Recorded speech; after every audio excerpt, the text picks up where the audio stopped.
Imagine you're a startup CEO.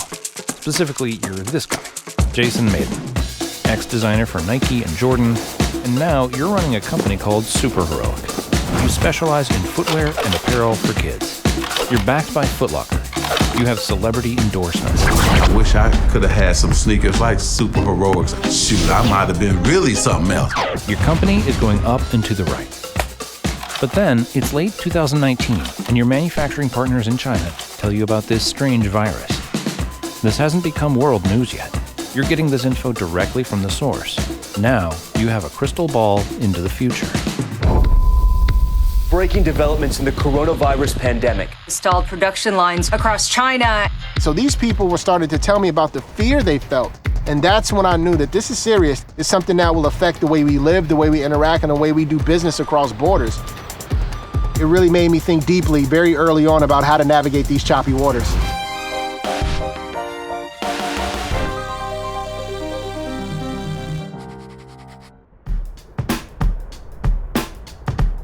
There's only 8 people on the planet who've ever designed an Air Jordan. I'm the only one from Chicago who's ever designed an Air Jordan. Michael Jordan, to me, growing up as a child in Chicago in the late 80s and 90s, he was larger than life. He was global, he was charismatic, he was a business person. Every single product he put out spoke to me. So the Jordans gave me permission to dream using an artifact at that moment in my life. From there, design would become my sport. I knew that Michael had improved his free throws and jump shots by shooting 1,000 shots per day. So I did 1,000 sketches a day. I got my internship at Nike. I was Nike's first Black design intern. I met Michael and the rest was history. Jason went on to design at Nike for 13 years. But after becoming a father, his thoughts drifted to how he could help the youth. I knew that my gifts and talents were being used to help the world's greatest athletes, to help improve the lives of adults. But I started to think about elementary school children. What if I can build stronger children instead of fixing broken adults? To build an empowering product for kids, Jason looked to an unconventional place: comics. I looked at superheroes as an archetype. It not only gives kids an agency to see themselves as capable and possible, but for them to be the hero of their own journey. In a study called the Batman Effect, researchers proved that when kids imagine themselves as superheroes, they perform better on tests. And they're dressing like heroes, and therefore they have to behave like a hero. And so when you get frustrated, I just want you to ask yourself, how is Batman feeling? So that child was no longer their regular self, they were their exemplar self. They were a hero, so they knew the standards and ethics and values of a hero, so they biased toward that behavior. They outperformed the kids in regular clothes because they knew it was more important for me to fulfill my duties as a hero than it was for me to be a kid in this moment. And so we've leveraged that in our product. The moment you open the box, there's a sound. That sound is symbolic of the transformation from your regular self to your exemplar self. The moment they put on the cape, they realize, I'm not little Keisha, I'm not little Davon, I'm super Davon, I'm super Keisha. And they outperform their own expectations. So we work on footwear, apparel, content, and we also put on physical play experiences so the heroes can see themselves in context. So many people in my industry believe that the greatest thing you can do is take an adult shoe and just shrink it and put it on a child.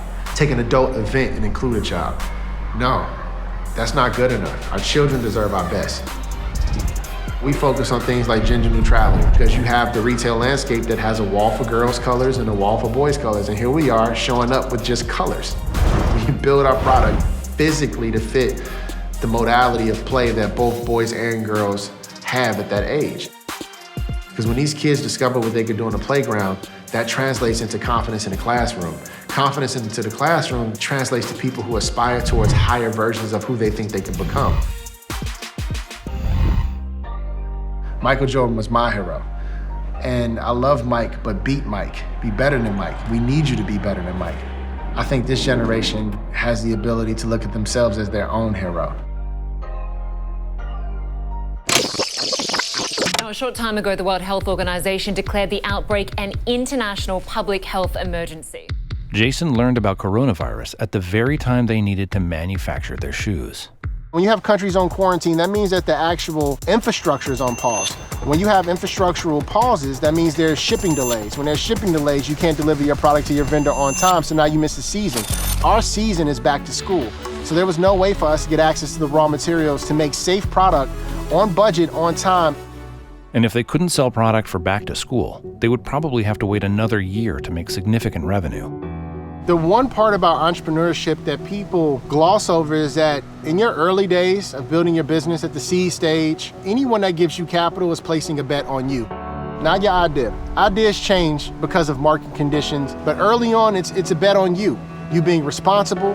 And while most people would say, hey, go raise another round of capital, I didn't believe that we could return value to our shareholders, so we took a vote as a leadership team, and we felt it was an honorable, ethical thing to wind down. Thankfully, starting this process ahead of the rest of the country, we were able to get everyone in a place that they can take care of their families and find new opportunities.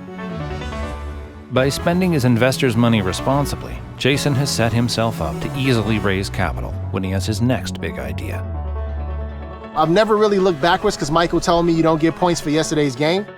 He would tell me about failure and achievement and grit and character and perseverance and doing what's right even when no one is looking.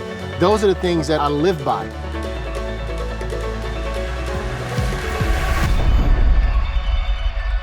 If you enjoyed this video, give us a like and subscribe to Freethink for more great stories about the people and ideas that are changing the world.